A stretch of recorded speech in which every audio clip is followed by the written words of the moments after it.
ഒളിവിലിരുന്ന ആഭ്യന്തരമന്ത്രിയെയും ഉന്നത പോലീസ് ഉദ്യോഗസ്ഥരെയും അടക്കം വെല്ലുവിളിച്ച് ക്രിമിനൽ കേസ് പ്രതി അർജുൻ ആയങ്കി. തൃശൂർ കേന്ദ്രീകരിച്ച തിരച്ചിൽ ഊർജിതം. സമൂഹ മാധ്യമങ്ങളിൽ പോസ്റ്റുകളുമായി സജീവമാണ് അർജുൻ.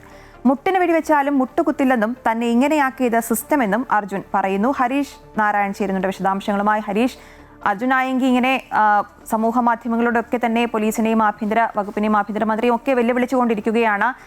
അതേസമയം പോലീസ് തിരച്ചിൽ ഊർജിതമാക്കിയിട്ടുണ്ട്. എന്താണ് വിശദാംശങ്ങൾ?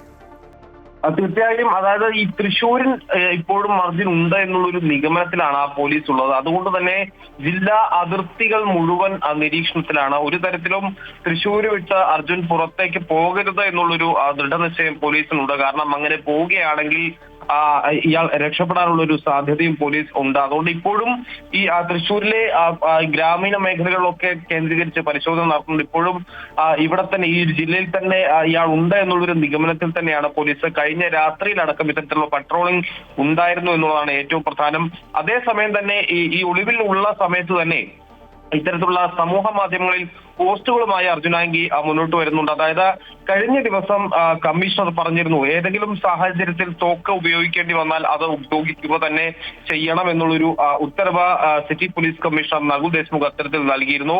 ഇതിന് മറുപടിയുമായാണ് ഇപ്പോൾ ഫേസ്ബുക്ക് പോസ്റ്റ് ഇട്ടത്. അതായത് മുട്ടിന് വെടിവെച്ചാലും മുട്ടുകുത്തില്ല എന്നുള്ളൊരു പോസ്റ്റുമായാണ് അർജുൻ ആയങ്കി വന്നത്. തന്നെ വലിയ ഒരു ക്രിമിനൽ കുറ്റവാളിയെ കാണുന്ന രീതിയിലാണ് പോലീസ് കാണുന്നത് അടക്കമുള്ള സോഷ്യൽ മീഡിയയിലുള്ള പോസ്റ്റുകൾ കഴിഞ്ഞ ദിവസം അർജുൻ ആയങ്കി ഇത്തരത്തിൽ പോസ്റ്റുകൾ ഇട്ടിരുന്നു. എന്തായാലും വലിയ രീതിയിലുള്ള തിരച്ചിൽ കഴിഞ്ഞ ദിവസം ഈ തെക്കിൻകാട് മൈതാനത്തിൽ ഇത്തരത്തിൽ ഈ അർജുൻ ആയങ്കി ഉണ്ട് എന്നുള്ളൊരു രഹസ്യ വിവരത്തിന്റെ അടിസ്ഥാനത്തിൽ പോലീസ് എത്തുകയും അർജുൻ ആയങ്കിയുടെ സഹോദരനെ ഇവിടെ നിന്നും കസ്റ്റഡിയിൽ എടുക്കുകയും ചെയ്തു. അർജുൻ ആയങ്കി തൃശ്ശൂരിലേക്ക് എത്തിയ വാഹനവും ഇവിടെ നിന്നും കസ്റ്റഡിയിൽ എടുത്തിട്ടുണ്ട്. തുടർന്ന് നടത്തിയ പരിശോധനയിലാണ് ഈ ടോൾ പ്ലാസ കടന്ന അർജുൻ ആയങ്കി ഇങ്ങോട്ട് എത്തി എന്നുള്ള കണ്ടെത്തൽ പോലീസ് എത്തിയത്. എന്തായാലും ഇപ്പോൾ ഈ ജില്ല മുഴുവൻ വലിയ രീതിയിലുള്ള തിരച്ചിൽ തുടരുകയാണ്.